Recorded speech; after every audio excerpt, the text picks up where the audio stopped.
ભરૂચના અંકલેશ્વરમાં legacy waste કૌભાંડનો પર્દાફાશ થયો। સેંકડો ટન વેસ્ટનો યોગ્ય નિકાલ કરવાને બદલે ખાડીમાં દરબી દેવાયો।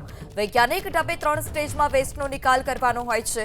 પાલિકા પ્રમુખ ભાવેશ કાયસ, કારોબારી ચેરમેન નિરેશ પટેલે કૌભાંડને ઝડપી લીધું।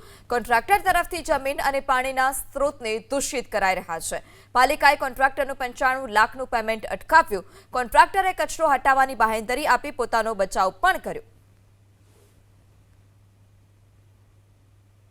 નર્મદા એન્જીમેક એલએલપી લિમિટેડને આપવામાં આવ્યો હતો। એને 12 ઉપરાંત શર્ટો અને એનજીટી અને જીપીસીબીની ગાઈડલાઈન મુજબ એને કચરાનો નિકાલ કરવાનો હતો।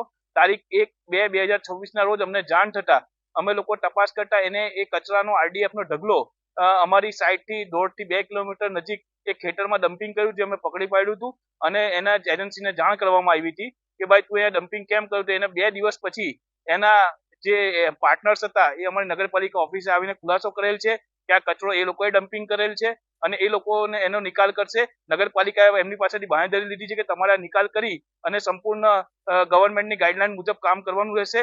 અગર કામ નહીં કરશે તો નગરપાલિકા આગામી કાર્યવાહી કરશે।